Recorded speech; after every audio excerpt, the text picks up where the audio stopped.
আল্লাহ আমাদেরকে তৌফিক দান করে বলি আমিন। দ্বিতীয় কথাটা হলো প্রয়োজন মিটাবে।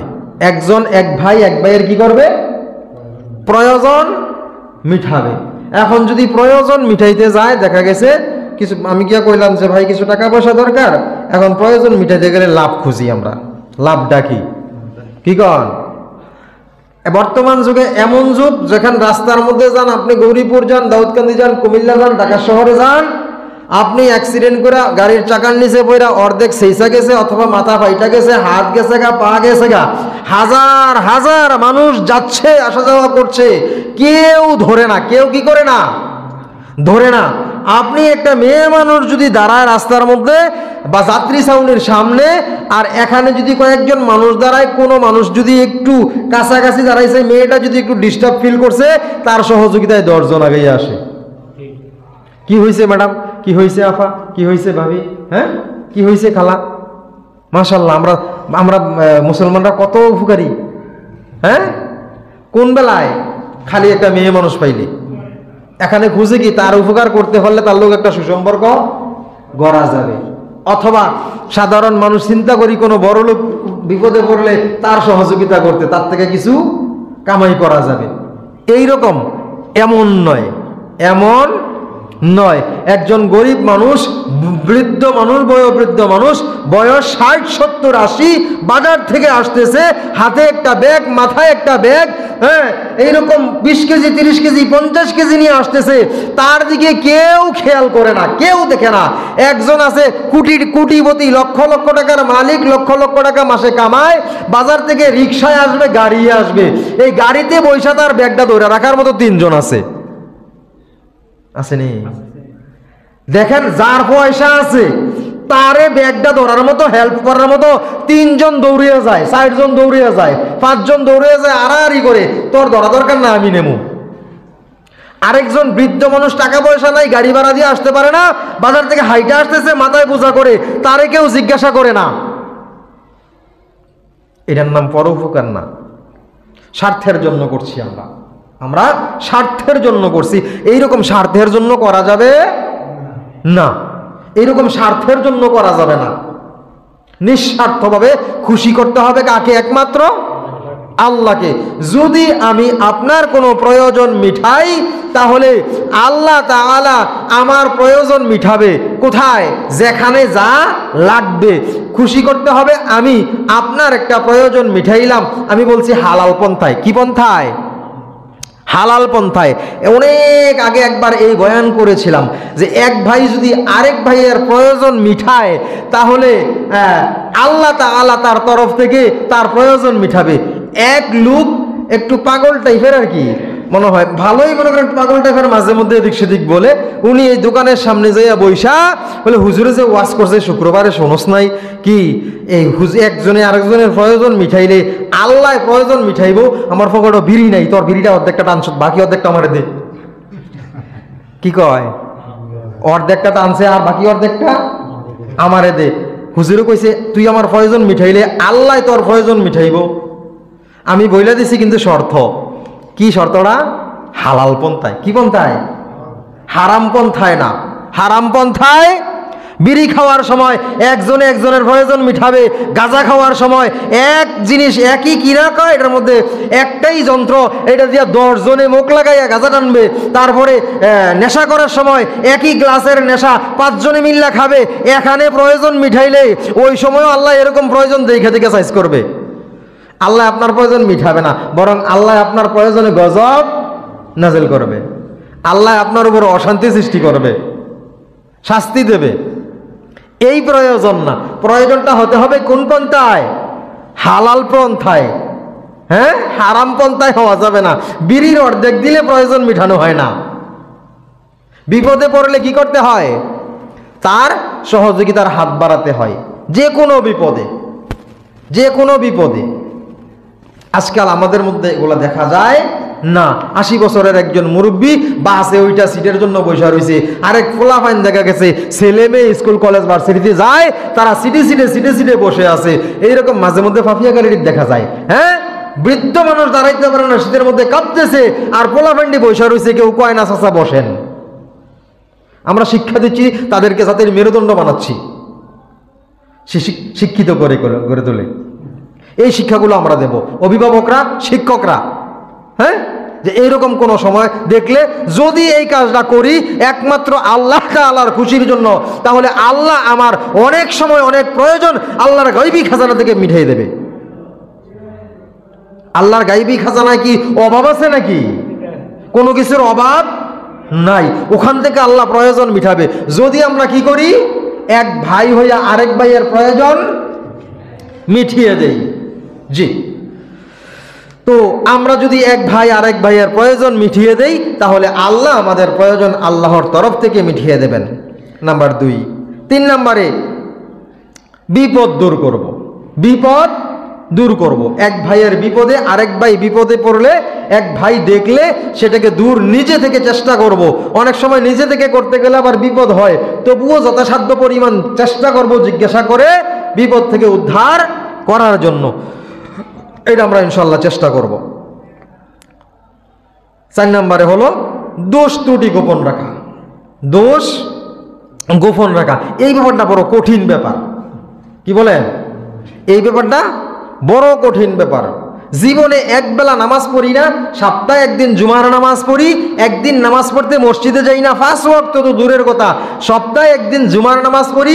ইমাম সাহেব খুতবা আলোচনা শেষ করার পর যখন একামত দেবে মুয়াজ্জিন আল্লাহু আকবার কোয়া শুরু, তার 20 সেকেন্ড 15 সেকেন্ড আগে দৌড়াইয়া মসজিদে গিয়ে দাঁড়াইছি। এই মুসল্লিগুলা দেখবেন বেশিরভাগ 5 ওয়াক্ত নামাজিওয়ালার দোষ ধরে আসেনি, দোষ খোঁজে দোষ। এবারে 5 ওয়াক্ত নামাজ পড়ে, এবারে সপ্তাহে একদিন পড়ে, এই বেড়ায় কয় এবারে রে তুই কাটতুয়ে খারইছ, পাওড়া এদিকে করে খারইছ, ওদিকে করে খারইছ, তোর সেজদাটা হয় না, রুকুটা হয় না, আসেনি। এগুলা কি? দোষ ধরা, দোষ ধরা। আমি যে কথাগুলো বলছি, হাদিস কয়টা বলছি এটার ব্যাপারে? হাদিস বলছি কয়টা? বুখারী শরীফের 2442 নম্বর হাদিস এটা, মুসলিম শরীফের 2580 নম্বর হাদিস এটা, মুসলিম শরীফ, তিরমিজি শরীফের 1426 নম্বর হাদিস এটা, নাসাই শরীফের 4893 নম্বর হাদিস, আহমদ শরীফের 5614 নম্বর হাদিস। মোট 5টা হাদিসের মধ্যে এই হাদিসটা উল্লেখ। 5টা হাদিস কিতাবের মধ্যে আমি নিয়ে আসছি, আরো কিতাব আছে, বড় বড় কিতাবগুলো 5টা হাদিস আমি নিয়ে আসছি নাম্বার সহ লেখা। এই হাদিসটা এখানে উল্লেখ আছে। কি করা যাবে না? দোষ। যদি আপনি এক ভাই হইয়া আরেক ভাইয়ের দোষ লুকান, তাহলে কি হবে? আল্লাহ তাআলা আপনার দোষ লুকাবে। আল্লাহ তাআলা কি করবে? দোষ লুকাবে। যদি তারে কিছু শিক্ষা দেওয়ার মতো থাকে, সুন্দর করে বসে ভালোভাবে আচরণ করে কথা বলে, ভাই আমি তোমাকে এটা শেখাতে চাই, তুমি এটা শিখো। এটা হলো এক বিষয়। আরেক বিষয় হলো কি?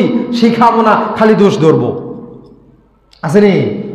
দোষ ধরাধরি, এগুলা দোষ ত্রুটি সমালোচনা করা সবচেয়ে মারাত্মক গুনাহ এবং সবচেয়ে বেশি গুনাহের কাজ হলো এটা। বর্তমানে এটা বেশি চলছে, মানুষের দোষ ত্রুটি নিয়ে কি করা? সমালোচনা করা। আলেম পর্যায়ে, বড় বড় পর্যায়ে, নেতা পর্যায়ে, বিভিন্ন পর্যায়ে এটা এখন চলে গেছে।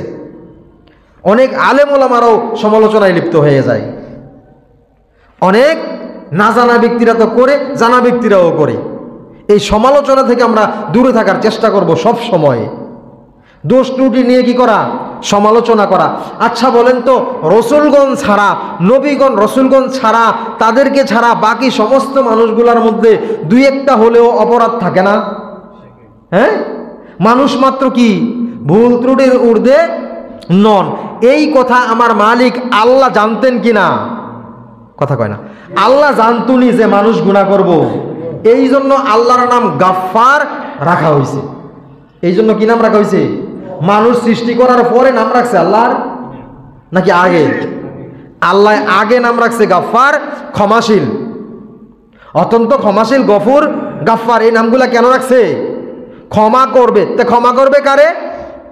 যিনি ভুল করে, যিনি ভুল করে। তাহলে মানুষ বলতেই যেহেতু ভুল, তাহলে এখানে সবারই থাকবে, কারো কম থাকবে, কারো বেশি থাকবে, কারোটা প্রকাশ হবে, কারোটা প্রকাশ হবে না, কারোটা ভাইরাল হবে, কারোটা গোপন থাকবে। এটাই তো।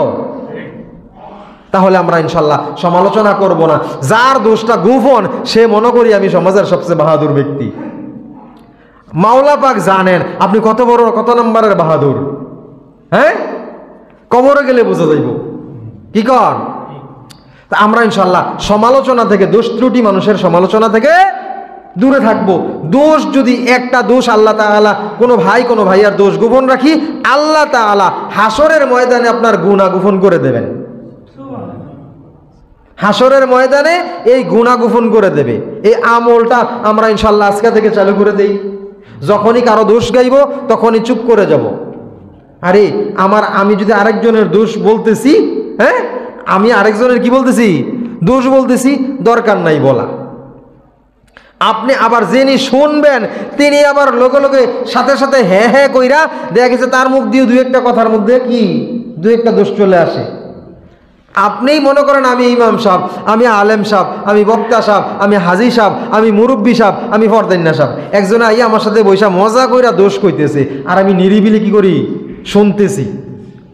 আমার শূন্য ব্যক্তিরও পাপ হবে, শূন্য ব্যক্তিরও কি হবে, পাপ হবে। বলতে হবে ভাই দোষ ত্রুটি আমরা একটু কম সমালোচনা করি, সুন্দর করে তাকে বুঝিয়ে দিতে হবে, ঠিক আছে? তাহলে তার থেকে আমরা প্রশ্রয়, আমিও হ্যাঁ ঠিক আছে, এই লোকে তো এই দোষটা করছে, আমিও সাথে সাথে হ্যাঁ কইরা আরো দুই একটা করার জন্য তার কি করলাম, হ্যাঁ, উস্কানি দিয়ে দিই। এটা করব না, এটা করব না। আমরা এখন থেকে জানবো, আমি যদি এক ভাইয়ের দোষ গোপন করি তাহলে তিনি কি করবেন, আল্লাহ তাআলা আমার দোষ গোপন করবেন। আল্লাহর কাছে মানুষের দোষ আসেনি, সবারই আছে, সবারই আছে। এই জন্য আমরা আমাদের দোষ কোনটা ক্ষমা হইছে, কোনটা ক্ষমা হইছে না, আল্লাহ তাআলা কোন দোষটা আমার লুকাইছে আমরা তো জানি না। জানি জীবনে ছোট্টবেলায় 18 বছর বয়সে, 15 বছর বয়সে, 20 বছর বয়সে একটা দোষ করছি, এই দোষটা যে আল্লাহ ক্ষমা করছে, আপনারা মেসেজ পাঠাইছে যে তোর এই দোষটা ক্ষমা, তাহলে এটা আমি মনে রাখবো না কেন? আল্লাহ আমার এই দোষটা মাফ করে দেন, আল্লাহ নি মাফ করে দেয়, আরে আরেক ভাইয়ের দোষ আমি লুকাইলাম। যদি বিচার করতে হয়, বিচারের সিস্টেম আলাদা। বিচারের সিস্টেমটা কি, যারা বিচার আচার করেন সেখানে দোষ ত্রুটি আলোচনা করতে হয়, না হয় বিচার করা যায় না। সাক্ষী প্রমাণ সহ নিয়ে বাদী বিবাদী মিলে ওখানে বিচারের সিস্টেম হলো আলাদা। কিন্তু এখানে যারা বিচার করবেন না, সাধারণ মানুষ বসে বসে সমালোচনা। এক ভাই মরে গেছে, আরেক ভাই তার মরা মানুষের পচা গোশত চিবিয়ে চিবিয়ে খাচ্ছে, এটা হলো কি গীবত করার সমান। জি, গীবত করার সমান। গীবত করা আর আরেক মরা ভাইয়ের গোশত চিবিয়ে খাওয়া এক সমান।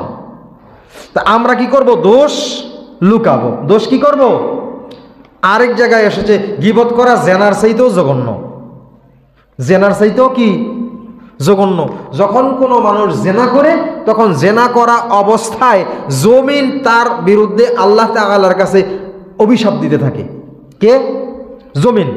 এই জমিনের উপরে থাইকা যখন বান্দা জেনা করে, তখন আল্লাহ তাআলার কাছে জমিন প্রার্থনা করে, মালিক তুমি আমাকে একটু সুযোগ দাও, আমার পেটের ভিতরে আমার মাটি ফেটে আমার পেটের ভিতরে তার চাপাতি ধ্বংস করে ফেলি, তুমি হুকুম করো। আল্লাহর কাছে চায়। আল্লাহ বলে না, আমি বান্দারে সুযোগ দেব। আল্লাহ হুকুম দেন না। কেমন অভিশাপটা দেয়? আসমান বলতে থাকে, হে আল্লাহ আপনি আমাকে এক্ষুনি হুকুম করুন, আপনার বান্দা ব্যভিচারী লিপ্ত, আমি কাঁচের মতো গ্লাসের মতো ভেঙে তছনছ করে, গাড়ির গ্লাসগুলো, বড় গ্লাসগুলো অ্যাক্সিডেন্ট হইলে যেরকম ভেঙে পাউডার পাউডার টুকরো টুকরো হয়ে যায়, অস্ত্র হয়ে যায়, ঠিক এইভাবে তার উপরে আমি ধসে পড়ি, যাতে সে চূর্ণ বিচূর্ণ হয়ে যায়। আপনি আমাকে এক্ষুনি হুকুম করুন। আসমান এই কথা বলতে থাকে আল্লাহর কাছে। এমন পাপ জেনা করা, এই জেনা করার সমান অপরাধ কি? জেনা করার চাইতে বড় অপরাধ কি? গীবত করা। এবার বুঝেন কত জঘন্য এটা, কত জঘন্য। তা আমরা এই গীবত করা থেকে, পরনিন্দা, অন্যের দোষ ত্রুটি সমালোচনা থেকে দূরে থাকার চেষ্টা করব। অন্যের দোষ ত্রুটি সমালোচনা করার থেকে ইনশাআল্লাহ নিজেকে বাঁচিয়ে রাখার চেষ্টা করব ইনশাআল্লাহ। তো আমরা এখন যে কথাগুলো শুনলাম, একটা হলো দোষ থেকে, এই হাদিসটা আল্লাহ রাসূল সাল্লাল্লাহু আলাইহি সাল্লাম বলেছেন। হ্যাঁ, এরপরে মুসলমানের